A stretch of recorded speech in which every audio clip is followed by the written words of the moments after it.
보자. 봐봐. 30년대로 넘어오면은 막 큰 차이가 있는 건 아닌데, 아니 큰 차이가 있죠. 큰 차이가 있어. 20년대는 아까 말했다시피 어떤 민족적인 서정시를 많이 썼다고 하면 이 30년대 와서는 좀 더 다양화가 돼. 다양화. 우리 여기 봐봐. 저기 페이지가 30년대가 442쪽 보이지? 뭐 이런 시대개변은 그냥 넘어가. 우리가 한국사 시간에 알고 있는 거잖아. 뭐 일제 탄압 수탈이 가속화됐다. 그죠? 근데 현대문학의 새로운 면모를 갖추는 전환적 성격의 시기가 나타난다. 그래서 좀 뭔가 서구 사조를 문학 사조를 막 따라하듯이 하지도 않고 너무 우리 민족적인 요소에만 집착하는 것도 아니고 다양한 내용들이 등장한다는 거야. 시마다. 알겠죠? 그래서 다양한 모색이 이루어졌다. 시문학파라는 학파도 있고 시학파가 생기고 김영란이 대표고 주지주의 김광균, 초현실주의 이상, 생명파 유치환, 청록파 박두진, 조지훈, 박목월, 저항시 이육사 다 시험에 나올 만한 사람들이야. 대표하는 사람들이거든. 그래서 어떤 사람들인지는 뒤에 내용에서 보자. 시문학파는 순수한 시를 쓰자 해서 순수시운동. 알겠지? 김영랑이 좀 대표적인 사람이죠. 이거는 뭔가 이런 거야. 막 민족적인 요소, 뭐 사회참여, 이 당시에 막 사회주의 운동 같은 걸 했거든. 사회주의, 공산주의죠. 어떻게 보면 지금 보면 그런 거 하지 말고 시로 그런 거 표현하지 말고 시문학파 이런 거지. 그냥 시의 아름다움, 문학적인 아름다움, 순수한 언어의 아름다움, 뭐 표현의 아름다움을 찾아서 시를 쓰자. 그런 사회적인 걸 왜 자꾸 넣냐 이런 거야. 알겠죠? 그냥 아름다운 표현, 아름다운 내용 이런 거를 해서 사람들한테 감동을 주면 되지. 시를 쓸 때 뭐하러 막 그런 사회적인 걸 시로 표현하냐 이거야. 그런 사람이 김영란. 알겠죠? 알겠지? 김영란이 그런 사람이고. 그다음 봐봐. 모더니즘 시는 모던이 뭐야? 모던. 영단어 모던 뭐예요? 모던. 현대잖아. 현대의. 그치? 모던. 현대적인 도시적인 감성을 표현한 게 모더니즘이라고. 알겠어요? 도회적인 감성. 뭐라고? 도시적 감성. 근데 여기서 이제 상실감을 주로 표현해. 상실감. 그래서 뭐 아까 김수월 씨에 나왔던 뭐 향토적 요소, 그죠? 또는 뭐 토속적인 요소 이런 거보다도 좀 도회적인 감성을 쓰면서도 그 안에서 느끼는 상실감, 허탈함 이런 것들을 표현하는 게 모더니즘인데 뭔가 정의하기가 조금 애매해. 모더니즘이. 그래서 모더니즘이라는 용어 자체가 시험 문제는 절대 안 나와. 알겠죠? 그래서 그냥 30년대에는 도시적인 감성을 표현할 시도 있다. 이거 말고 알겠죠? 그리고 전원파는 이건 몰라도 돼. 이건 얘는 안 나올 것 같고. 생명파는 이 본능과 무의식 탐구 뭐 이런 거예요. 그래서 인간의 의지적인 사유 뭐 이런 거. 서정주랑 유치환 아주 유명한 사람들이야. 이 사람들도 생명의 근원을 뭐 시로 표현했다 해서 생명파예요. 의지적인 마음, 뭐 본능적인 마음 이런 거 있죠. 이런 거를 시로 표현해서 생명파예요. 청록파는 자연 친화적이고 뭔가 동양적인 느낌의 이상향을 시로 쓴 게 청록파야. 청록파도 시험에 자주 나와요. 박두진, 조지훈, 박목월 자주 나오는데 이 중에서도 이 박목월 아주 자주 나옵니다. 박목월 알겠죠? 그래서 이 청록파는 옆에다 좀 써놓을래? 동양적 이상향을 시로 표현했다. 고전적 아름다움 이런 걸 시로 표현했다. 아름다움. 또 여기 나온 것처럼 자연 친화적 시를 썼다. 알겠지? 이런 거. 중향적 응? 뭐예요? 뭐라고? 중향적 이상향. 이상향입니다. 이상향.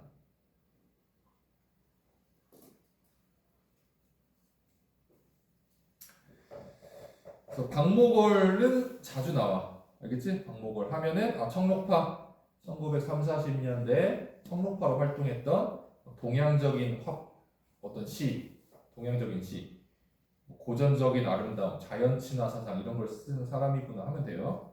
저항시하고 일제 저항한 시니까 대표적으로 이육사, 윤동주, 신훈 있는데 이 중에서도 이육사가 아주 자주 나오죠. 이육사. 윤동주도 자주 나오지만 이육사가 더 자주 나와. 알겠죠? 알겠지? 그래서 뒤에서 보자고 이육사가 어떤 시를 썼는지.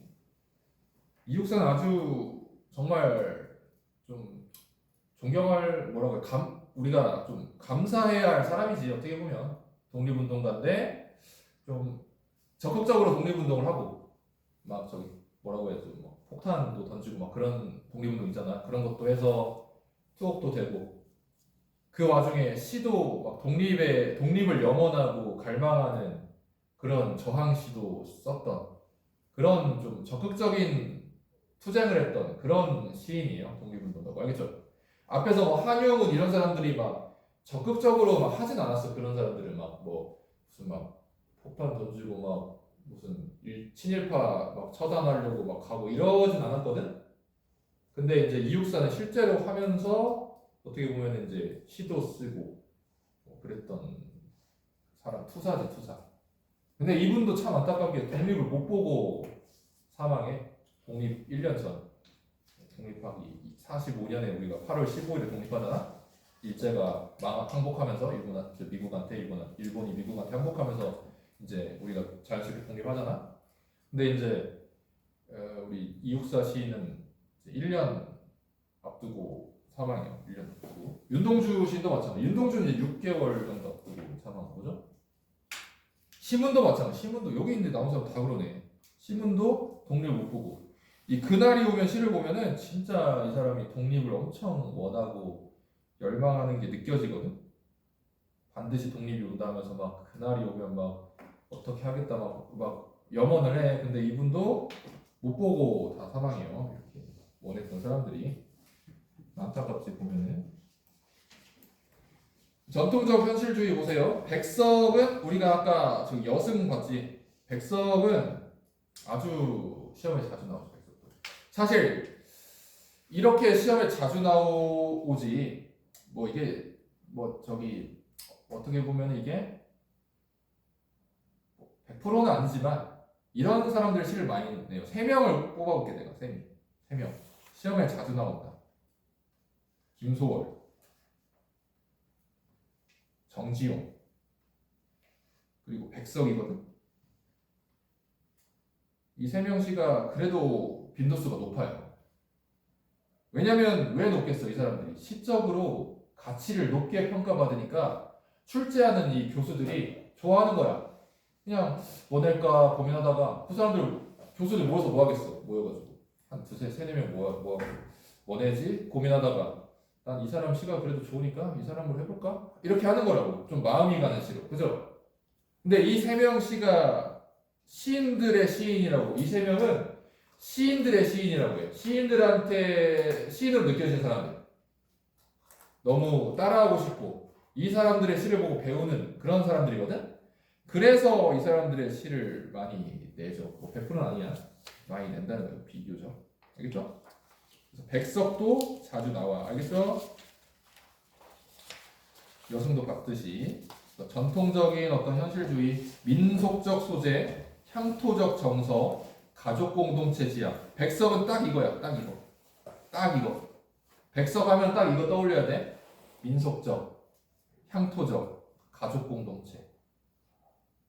이 백석은 뭐 뒷부분에서 우리가 다음 시간에 얘기하겠지만 백석이라는 사람은 고향을 떠나가지고 고향이 이북 쪽에 이북.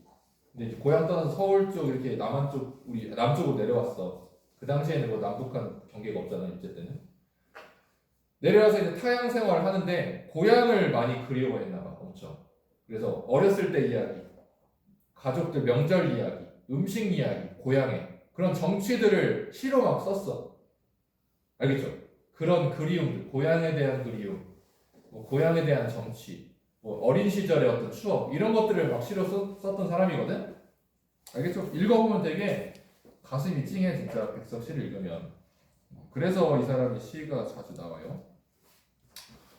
이용학도 이분도 이제 저항시를 많이 썼지 이 사람도. 저항시. 이 사람은 어떤 사람이냐면 유이민의 생활. 이 사람은 딱 이거야. 유이민의 생활. 유이민이 뭐냐면 떠돌아다니는 사람 있죠. 옛날에 우리 일제 핍박 때문에 막 북간도로 넘어가고 만주로 넘어가고 그죠? 뭐 그랬던 사람들이 있다고 하잖아. 러시아 연해주로 넘어가고 그죠? 그런 사람들의 삶을 시로 표현했어. 왜냐면 이 사람이 실제로 그랬거든. 북한도 넘어가가지고 막 생활하고 그랬거든. 일제를 피해가지고. 그 삶에서 어떤 슬픔, 고달픔, 뭐 고향에 대한 그리움 이런 걸 썼어요. 알겠죠? 알겠지? 네. 그래서 이 정도 알고 있으면 됩니다. 시를 좀 볼까? 정지용의 향수. 시간이 얼마 안 남아가지고 어떻게 해야 되냐?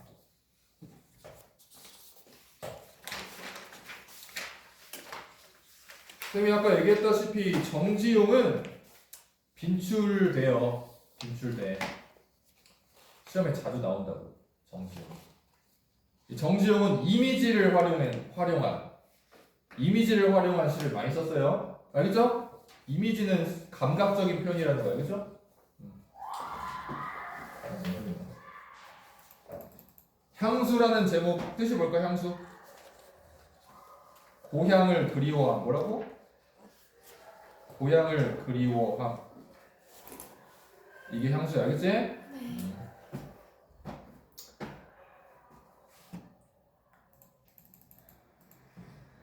향수병 알아? 향수병? 고향 그리워서 생기는 병이 향수병이야. 마음의 병이죠. 멀리 타지에서 생활할 때 막 고향 그리워하면서 막 마음 아파 그런 거. 자, 읽어봐봐. 넓은 벌판 동쪽 끝으로 옛이야기 지줄되는 실개천이 회돌아 나가고. 옛이야기 지줄되는 실개천. 의인법이죠. 의인법. 맞지? 사람처럼 표현했잖아. 실개천을. 그지? 얼룩배기 황소가 해설피 금빛 게으른 울음을 우는 곳. 이거 봐봐요. 이런 거 얼마나 이게 시험에 딱 내기 좋아. 금빛 게으른 울음. 울음소리는 뭘로 듣는 거야? 청각이죠. 소가 운대. 어떤 울음을 운대요? 금빛 울음을 우는데. 금빛 뭐야? 시각이죠. 청각을 뭐처럼 표현했어? 시각으로 표현했어. 이런 걸 보고 뭐라고 한다고? 공감각적 심상, 이미지 뭐라고 하죠? 그죠? 심상, 뭐 이미지, 그지? 알겠지? 그곳이 차마 꾸맨들 이칠리야. 고향이 잊혀지지 않는다 이 말이잖아. 혹시 안 보여요? 뭐? 안 보이는 거 있어? 없지? 이거 후렴구야. 이거 후렴구. 연마다 마지막에 이게 계속 반복돼요. 반복하면 뭐라고? 운율 형성. 무조건 운율. 알겠어? 후렴구 반복, 운율 형성 효과. 알겠어? 그리고 반복하면 또 무슨 효과도 있겠어. 운율도 형성되지만 계속 같은 얘기 반복하면 어때요? 강조되잖아. 중요하다고. 그죠? 그래서 강조 효과도 있고 의미 강조, 운율 형성 이런 효과가 있는 거야. 알겠지? 그 다음 계속 고향 묘사를 하는 거야. 계속 감각적인 이미지를 활용해서 질화로에 재가 식어가지만 빈 밭에 밤바람 소리가 말을 달리고. 이 밤바람 소리가 뭐처럼 들린다? 말 달리는 것처럼 들린다. 그죠? 이것도 사실 공감각적 심상으로 볼 수가 있어. 청각의 시각화. 오케이? 밤바람 소리를 말 달리는 모습으로 표현했다 해가지고 공감각적 청각의 시각화. 청각을 시각처럼 표현한다. 알겠지? 알겠지? 엷은 졸음에 겨우 늙으신 아버지가 집베개를 돋아 고이시는 곳. 이 빈밭에 잠깐 졸음이 든 아버지가 잠에서 깨서 집베개를 막 자려고 그런 거. 머릿속에 그려지지? 어떤 상황인지? 그런 고향을 그리워하고 있는 거야 얘가. 이 화자가. 흙에서 자란 내 마음 파란 하늘빛이 그리워 함부로 쏜 화살을 찾으려 풀섭 이슬에 함추름 뒤척이 휘적시던 곳. 이건 이제 어린 시절에 이거 뭐라고 표현하는 거냐면 동경 이거 다시 쓸게요. 써서 혹시?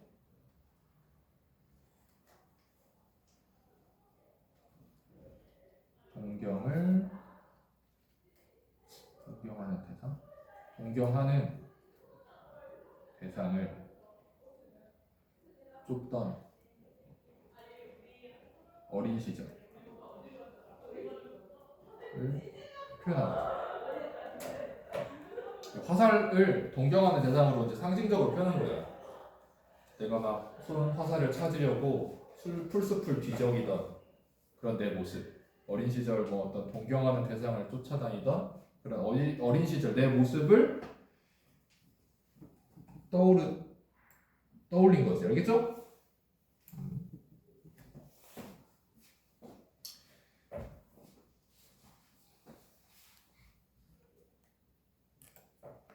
그리고 전설 바다에 춤추는 밤 물결 같은 검은 귀밑머리 날리는 어린 누이와 되게 문학적인 표현이죠. 전설 속 바다에 춤추는 밤 물결 같은. 밤에 물결 보면 어때요? 바다 물결 까맣고 안 보이잖아. 파랗게 안 보이고.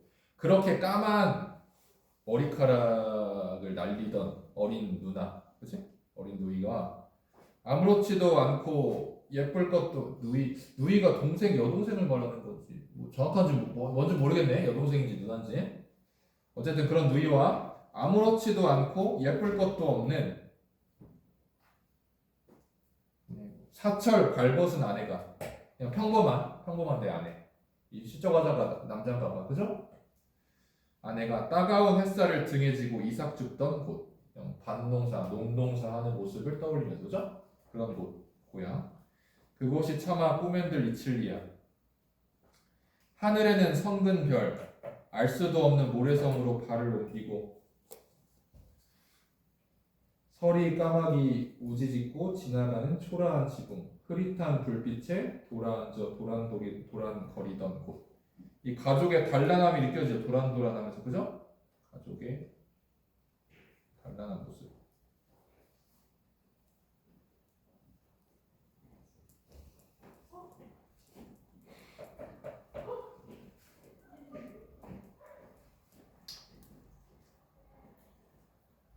이런 모습을 표현한 시입니다. 그래서 이 시는 고향을 추억하면서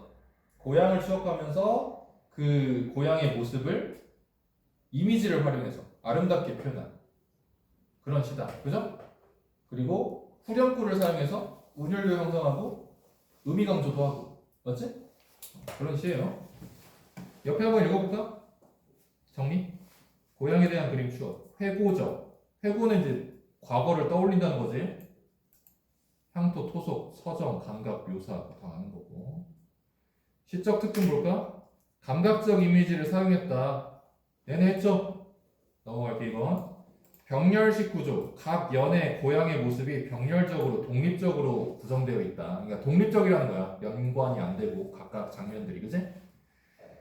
후렴구를 통해 리듬감, 통일성, 안정성, 뭐 강조 등의 효과가 나타난다. 이런 거는 보기에 무조건 나오죠. 만약에 후렴구가 있으면 무조건 기능이 나와 시험에. 우리가 외워야 돼. 후렴구 하면 운율 형성, 의미 강조, 형태적인 안정성, 뭐 통일감, 그지? 계속 반복하니까, 그지? 외우고 있어 그냥. 통일감, 안정성, 뭐 운율 형성, 의미 강조, 오케이? 외우고 있어. 어느 시든 후렴구가 나오면 그냥 그거 떠올리면 돼. 알겠죠? 향토적 소재, 고향의 정치, 이것도 얘기했고, 토속은 뭐냐면 시골의 정치야. 시골의 정치. 향토는 고향의 정치고 토속은 시골의 정치인데 보통 구분을 잘 안 하고 써요. 알겠죠? 알겠지? 그냥 똑같은 거라고 생각하면 돼. 시골적인 정치가 있죠. 우리말 아름다운 우리말 썼고 정지용의 시적 특징 보세요. 섬세한 이미지, 세련된 시력. 30년대를 대표하는 시입니다. 그래서 시험에 자주 나온다. 이미지즘 쓰다가 마지막 말기에는 동양적인 뭐 세계를 형상화했다. 그런 거 있고요. 확인 문제 한번 풀어보세요. 문제 풀어봐.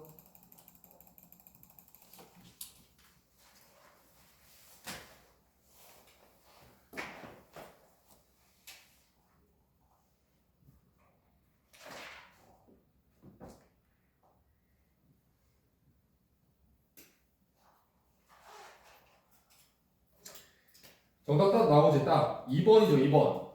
병렬적인 구성이니까 각 연마다 내용이 이어지진 않아. 그죠? 그냥 각각 독립적인 장면들, 내가 고향을 생각했을 때 떠오르는 각각의 장면들을 연마다 그냥 표현한 거지 서로 연결되진 않죠. 그죠? 그래서 서사적인 무슨 유기적인 조직, 서사적인 느낌 전혀 아니에요. 서사적인 느낌이라는 거는 소설 같은 느낌이라는 거야. 이야기의 느낌, 이야기. 알겠지? 서사는 이야기야. 그래서 정답이 2번이었던 문제입니다. 나머지는 다 맞죠? 반복, 이미지, 아름다운 우리말, 그죠? 하나 넘겨서 하나만 더 볼까? 아니요. 수현이 아까 뭐 무슨 동아리 얘기하고 너무 많이 했어요. 학교 어떻게 하냐고 막 하다. 네? 학교 어떻게 하냐고 막 그랬잖아. 학교요? 합격. 아, 이걸 해야. 너무 많이 하는 거 같아요. 근데 우리가 시간이 몇 시간 없어서 일주일에 딱 하루 하잖아. 아, 진짜요? 네? 월요일 국어는. 그래서 우리 다음 주에 해야 돼. 그래서 지금 이게 끝이야 일주일. 그래서 그래. 이것만 봐봐. 이것만 하자. 모란이 피기까지는 이 김영란 아까 시문학파 기억나? 순수시. 순수한 어떤 그냥 문학성, 아름다움 이런 것만 하자 이렇게 생각하는 사람이 있잖아. 알겠지? 그래서 김영란 딱 나오면 뭐 하면 돼요? 아, 이 사람은 순수시구나. 뭐 무슨 사회적인 메시지 뭐 이런 게 아니고 그냥 시적인 아름다운 표현 이런 걸 중시하는 사람이구나 이렇게 생각하면 알겠지? 이 사람 대표작이야. 이거는 충분히 시험에 나올 만해. 정말로 충분히 나올 만해. 왜냐면 봐봐 길이도 짧지. 김영랑 대표작이지. 시험 문제 내기도 딱 좋아. 내용도 그죠? 알겠죠? 이런 게 나올 만하죠. 이런 거 우리 아까 여승이나 뭐 눈처럼 알겠죠? 이거 보자. 모란이 피기까지는 모란 꽃입니다. 나는 아직 나의 봄을 기둘리고 있을 테요. 모란이 뚝뚝 떨어져 버린 날 나는 비로소 봄을 여인 서름에 잠길 테요. 꽃이 지면 뭐한대? 서러움에 잠길 거래.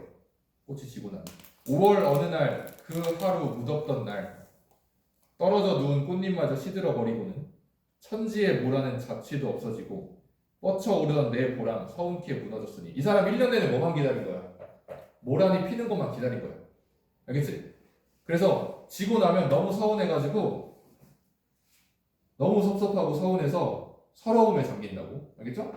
모란이 지고 말면 그뿐 내 한 해는 다 가고 말았다. 나는 1년 내내 모란만 기다렸는데 지고 나면은 1년이 그냥 가버린 것 같아서 너무 서럽다. 오케이? 360날 한양 섭섭해 웁니다. 모란이 피기까지는 나는 아직 기둘리고 있을 테요. 찬란한 슬픔의 봄은. 이 찬란한 슬픔의 봄. 이 표현 아주 유명한 표현이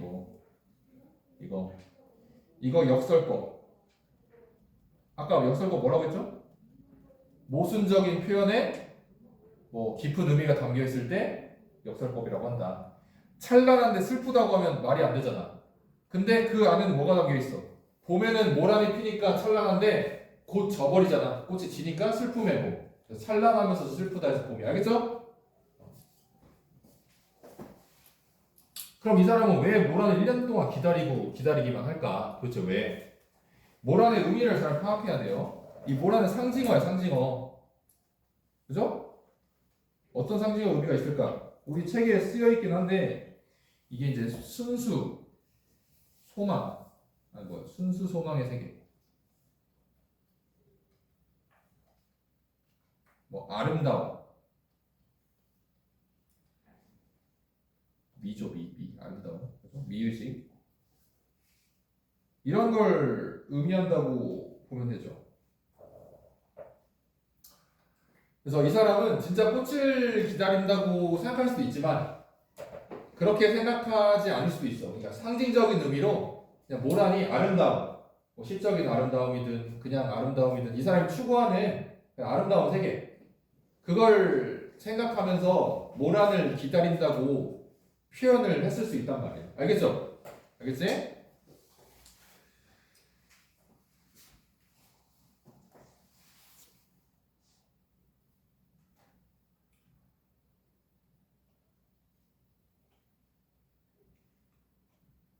그래서 옆에 정리보자.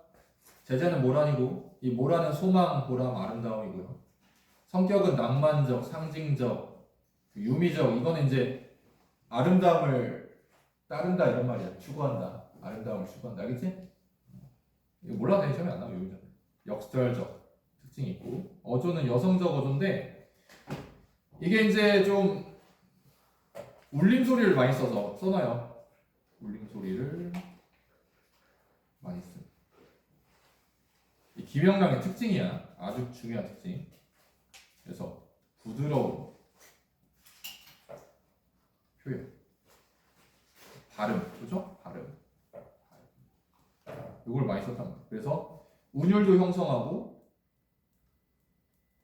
분위기도 조성하죠. 분위기 조성.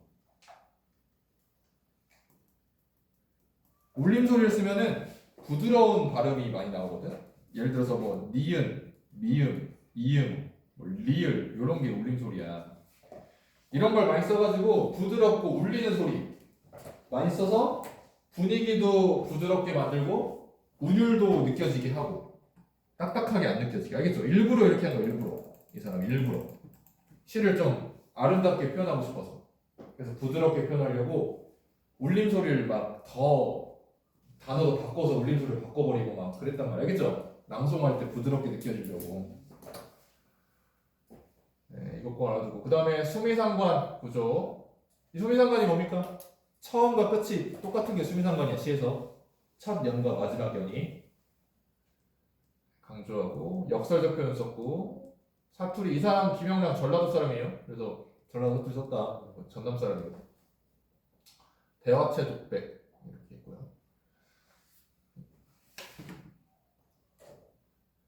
그 다음 밑에 봐봐. 김영란의 시적 특징. 뭐 순수시파의 대표적인 시다. 문학의 순수성을 옹호했다. 아름다운 시어, 감미로운 서정, 뭐 부드러운 표현 이런 걸 썼다. 모라는 이런 아름다움을 의미하는 상징어다. 알겠지? 그럼 문제 한번 볼까?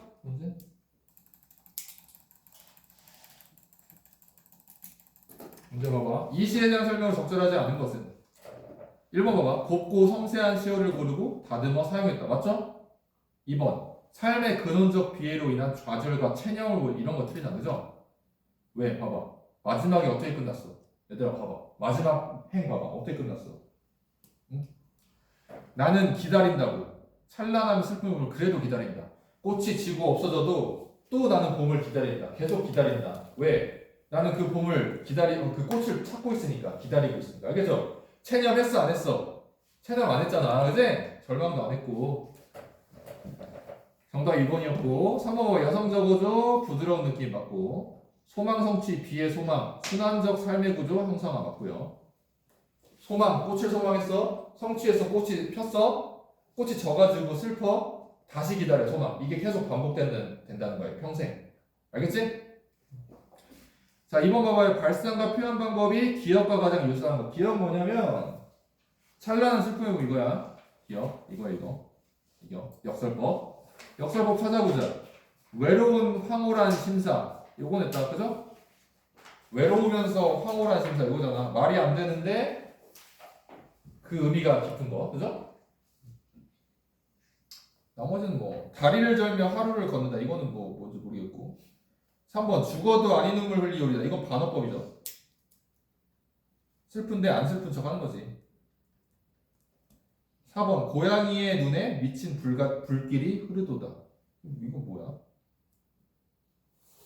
뭔지 모르겠어 이것도 그죠? 뭔 표현인지 모르겠어요. 이거. 뭐 시각적 이미지 이런 건데 모르겠네 그죠? 정답은 1번. 사실 뭐 하나 더 하려고 준비하긴 했는데 그거는 영상으로 대체하든지 하고 다음 영상 시간에 봐요 그러면 다음 거. 뭐라고? 영상 봐야 돼요. 영상을 올려줄게. 주에 한 번씩 그거 보고 연습하면 알겠죠? 그리고 다음 주 월요일에 수업 있으니까 그때 보자 알겠죠? 요즘에